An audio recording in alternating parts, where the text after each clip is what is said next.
In our headlines on this Tuesday, November 12th, here in South Korea, President Yoon Suk-yeol is scheduled to sit down with his global counterparts for the APEC summit in Peru later this week and for the G20 summit in Brazil early next week for a host of discussions on global matters of mutual interest. Meanwhile, the Korea Development Institute revises downward its growth outlook for South Korea in 2025 to 2% from 2.1% amid concerns of a potential slowdown in exports under a second Trump administration. And Bitcoin breaks through a fresh high during trade on Monday, hitting just shy of $90,000 in the evening after surging past $80,000 just a day prior on optimism over Trump's return. President Yoon Suk-yeol is departing for South America later this week to partake in annual multilateral meetings with his global partners aimed at promoting global interests, including trade and stability. Our top office correspondent Kim Do-yeon covers his agenda.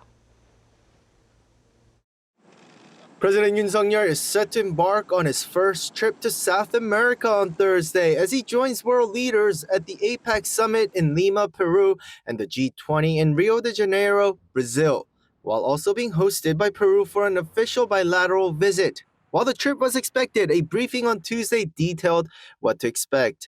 After a flight of more than 24 hours, President Yoon will land on the evening of the 14th in Lima, local time. Official engagements start the day after for the APEC, and the APEC Business Advisory Council and CEO Summit will be on that day along with the first session. The APEC Summit comes as South Korea is set to host next year's APEC Summit in Gyeongju, Gyeongsangbuk-do Province. In the first session of the upcoming APEC Summit, themed Empower, Include, Grow, the leaders of member economies will discuss ways to promote inclusive economic growth and support vulnerable groups. President Yoon will emphasize South Korea's commitment as next year's APEC chair to leading discussions on fostering a free and stable trade and investment environment.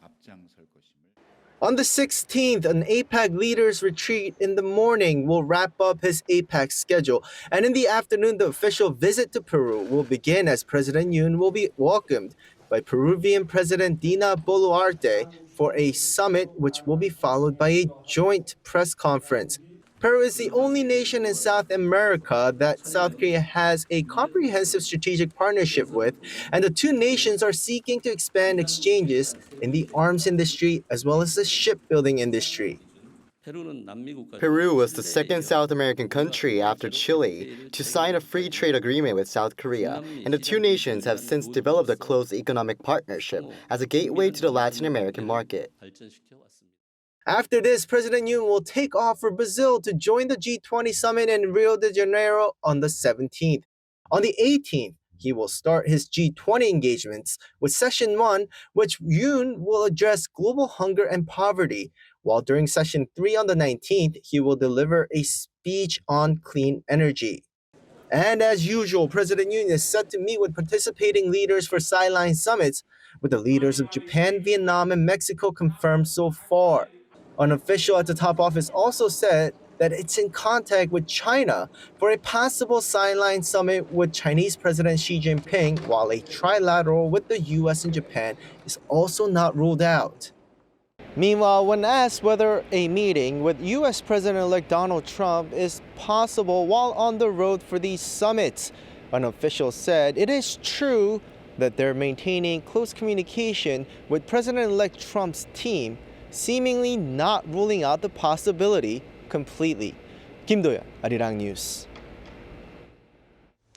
The Korean economy is expected to witness slower growth this year and next year amid uncertainty over the fate of its exports as the incoming U.S. administration under Donald Trump pledges tougher tariffs on all imports. Our Cho Soo-young has more. The Korea Development Institute has predicted that South Korea's economic growth will slow to 2% in 2025, down from an earlier forecast of 2.1%. Data from the KDI on Tuesday show that although domestic spending is expected to see some recovery, weaker export growth will lead to the lower overall growth compared to this year. The institute also lowered its growth estimate for this year from 2.5% to 2.2%. The IMF and OECD still project South Korea's growth rate for this year at 2.5%. The institute explained the slow domestic recovery and increased uncertainty around exports to the U.S.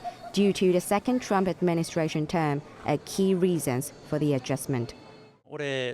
Domestic recovery is slower than we expected. Additionally, interest rate cuts were delayed, and the negative impacts of these cuts were greater than anticipated. The forecast for next year was further lowered to reflect concerns that export growth may worsen due to the Trump election.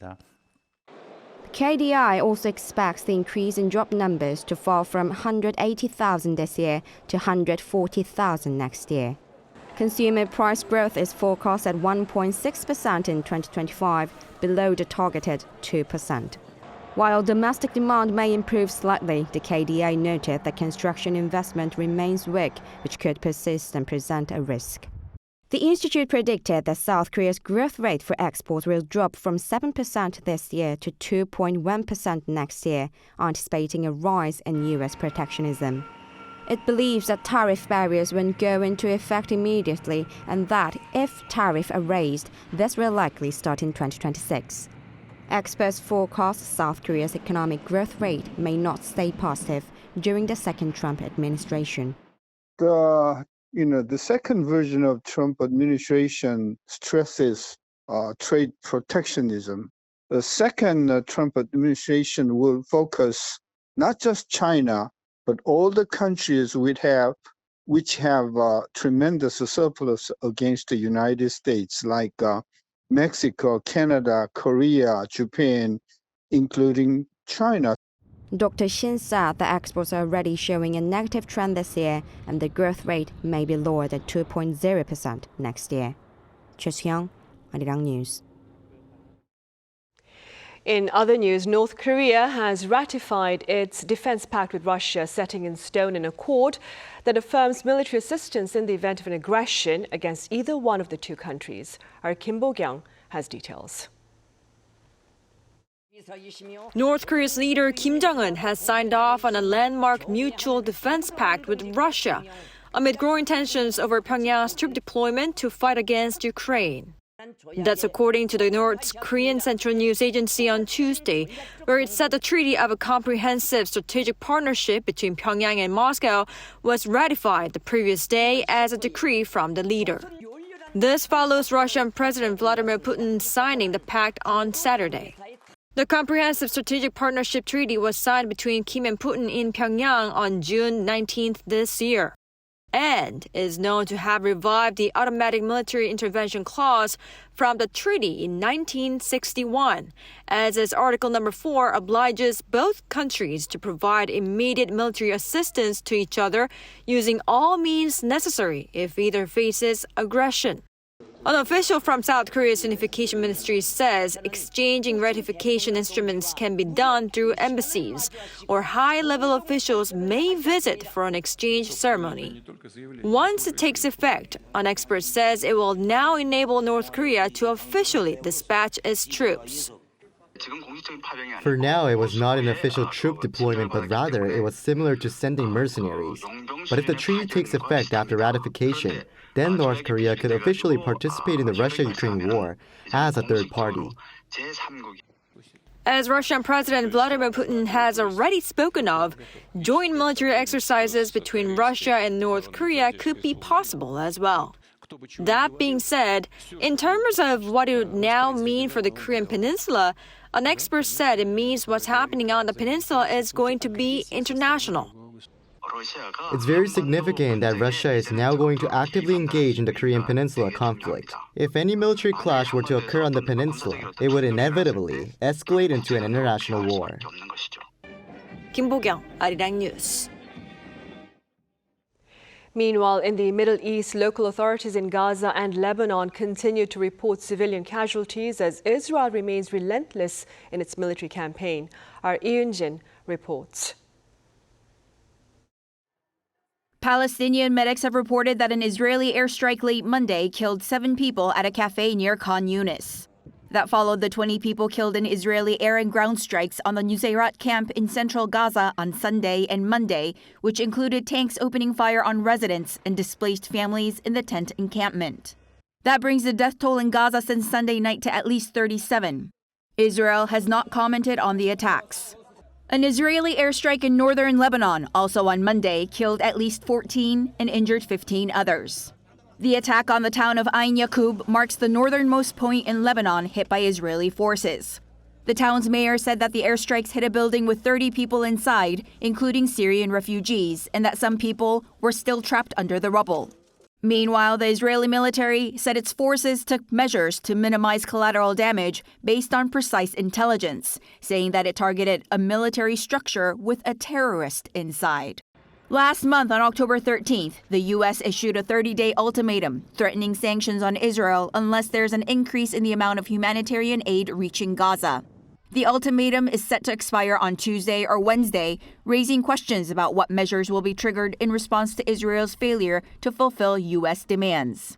According to COGAT, the Israeli military authority in charge of coordinating humanitarian aid for Gaza, an average of 57 trucks of food were allowed to enter the Gaza territory in October, far short of the 350 trucks demanded by the U.S. and far less than the 600 a day that aid agencies said is necessary to meet basic needs.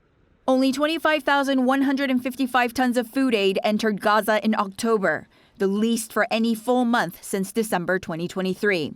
For November so far, only 8,805 tons of food aid has crossed through Israeli checkpoints. However, Israeli officials are rejecting the charge of aid being deliberately restricted and are accusing humanitarian agencies of failing to organize distribution. 이은진, Arirang News.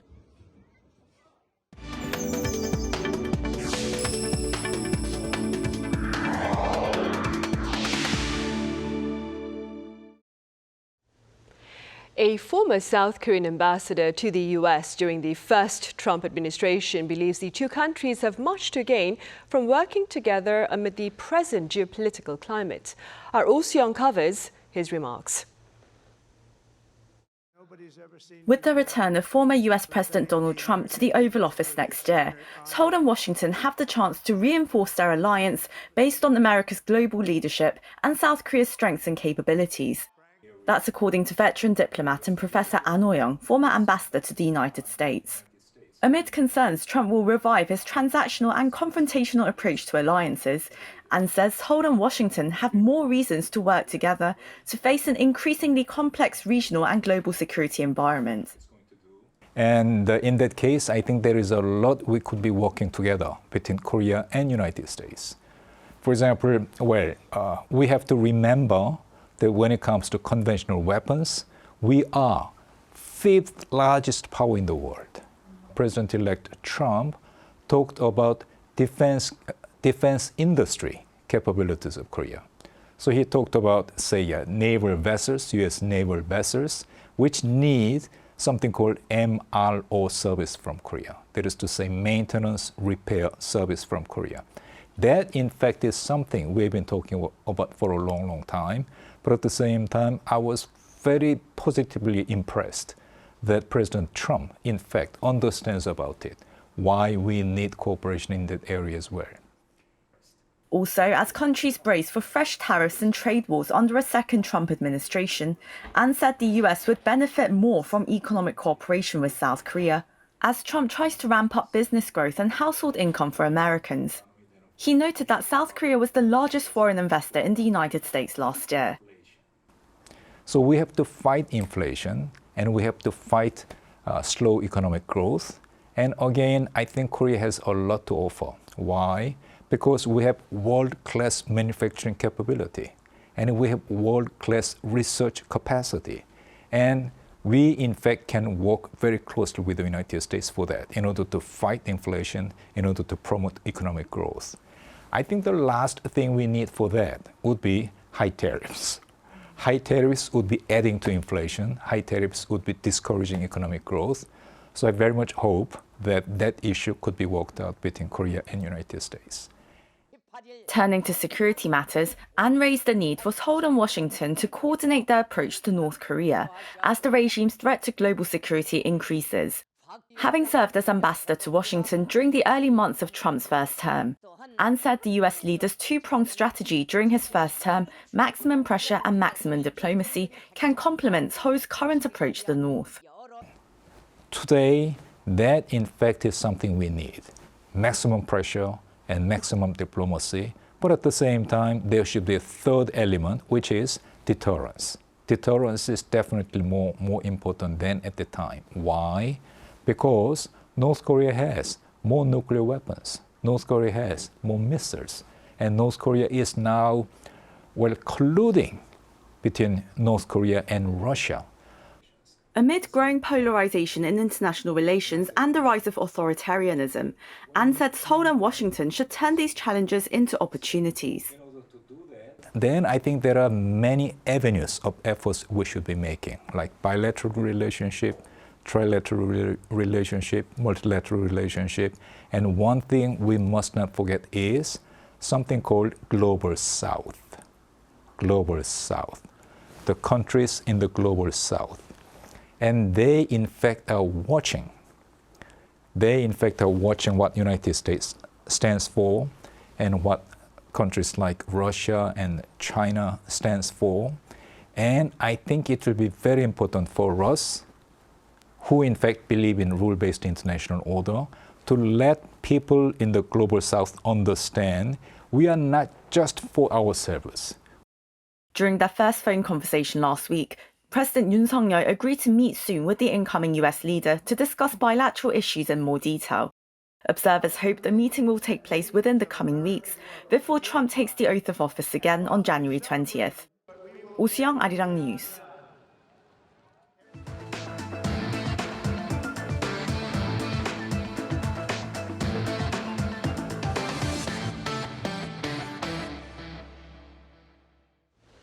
Stocks on Wall Street gained more ground while Bitcoin broke past its previous high as investors continue to bet big on Donald Trump's return to the White House next year. Our Lee Jae has the latest.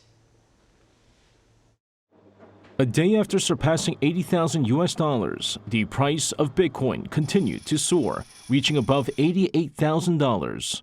According to US-based Coinbase, as of 7 a.m. Korea Standard Time, the price of a Bitcoin stood at $88,186.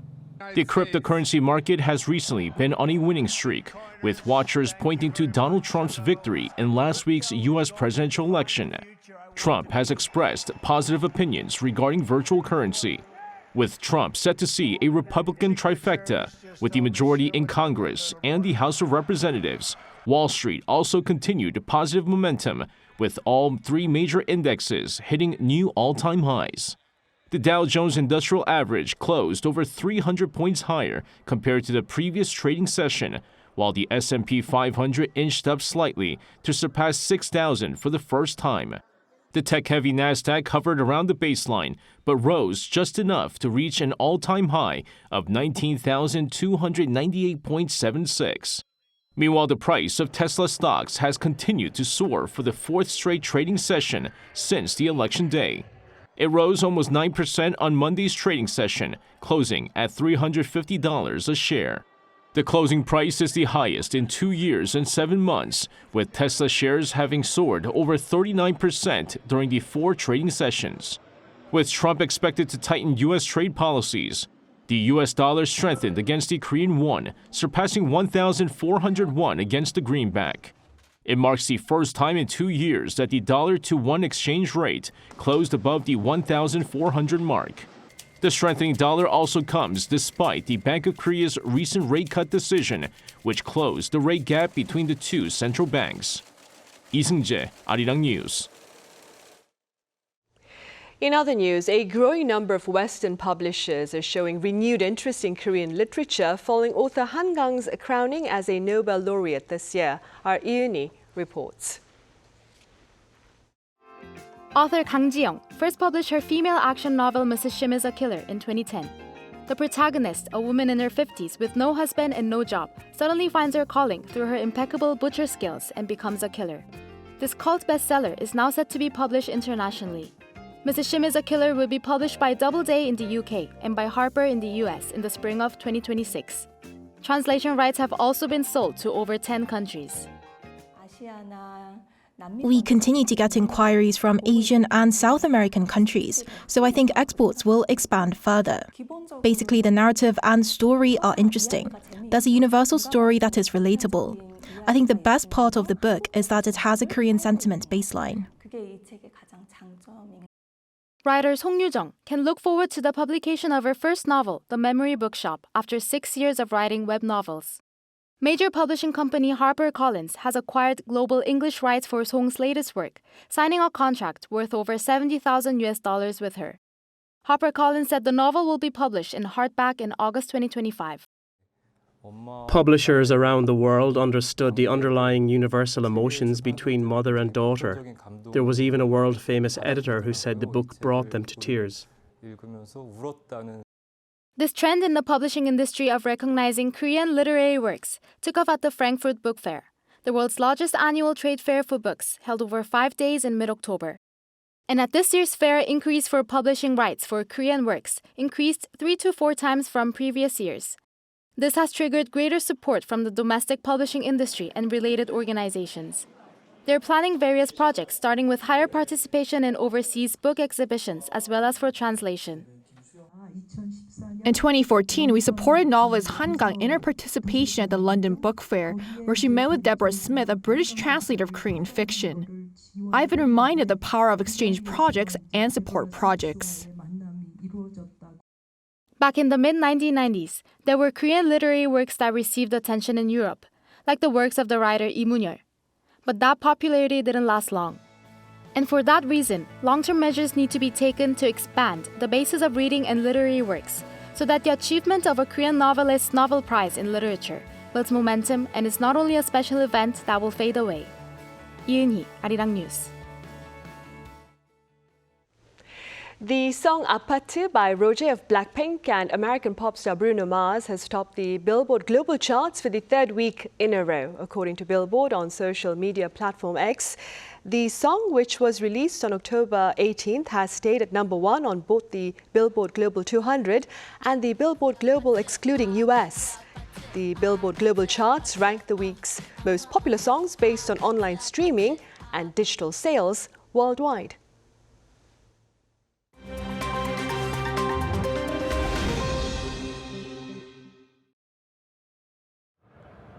This is The World Now, bringing you the latest stories from around the globe.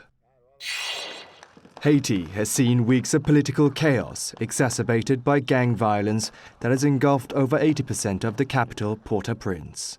The country's Transitional Presidential Council appointed Alex Didier-Filzem as Haiti's new prime minister on Monday, on the same day Haiti's international airport was shut down after gangs shot at a plane as it attempted to land. The new prime minister is a businessman and son of a well-known Haitian activist, Alex Filzem, who was jailed during the rule of dictator Jean-Claude Baby Doc Duvalier. While the Transitional Presidential Council, which was only founded in April, is faltering after 3 of its 9 members were recently accused of corruption, Didier-Filzem pledged that inclusive, transparent and democratic elections will be held in the country, while promising to prioritize good governance and transparency. The Haitian Transitional Presidential Council fired the interim Prime Minister, Gary Conille, just before the new Prime Minister was sworn in. Moving over to Poland, tens of thousands of Poles, including nationalist politicians, marched through the capital Warsaw on Monday in an annual Independence Day event hosted by the far right. According to authorities, some 90,000 people participated in the march, despite organizers claiming 200,000 people took part.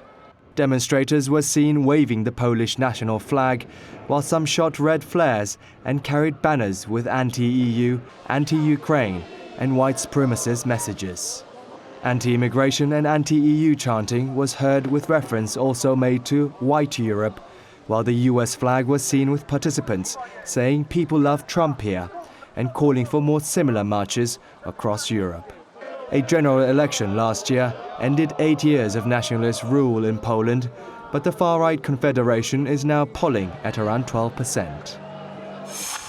Typhoon Toraji struck the northern Philippines on Monday as it made landfall in the province of Aurora with wind speeds of up to 130 kilometers per hour. Officials said that thousands of villages were ordered to evacuate while ports were closed. However, no casualties have been reported yet. A civil defense chief in the affected area said it was not possible to go out to make a damage assessment, but trees are down and power has been out since the day before. A Coast Guard tally on Monday showed that some 700 passengers were stranded at ports. The typhoon is the fourth storm in under a month to hit the Philippines. Libyan falconers gathered last week for a two-day contest to showcase their talents with the birds as part of the Libya Heritage Carnival. 110 Libyan participants and falcon lovers from other countries joined the event in the town of Jardina in southwestern Benghazi, where organizers said advanced equipment was used to calculate the speed of the birds. The Libya Heritage Carnival also included contests for camel and horse riding to promote and revive traditional sports. Kim Xiang, Arirang News.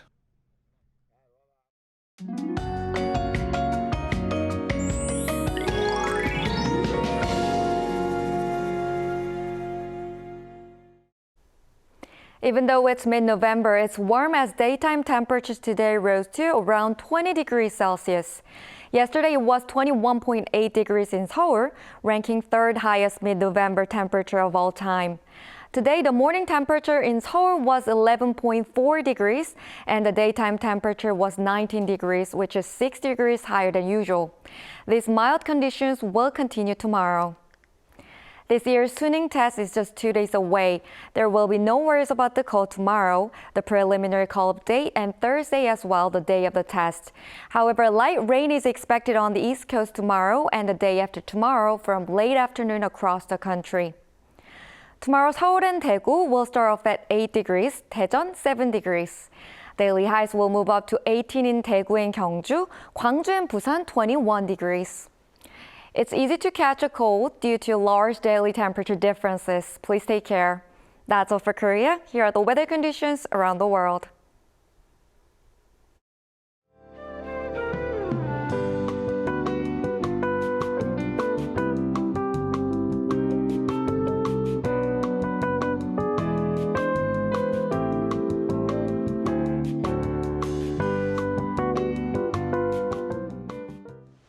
Those are the headlines at this hour here in South Korea. Coming up next, our daily panel session, and today we touch upon concerns of a fresh era of Trump tariffs.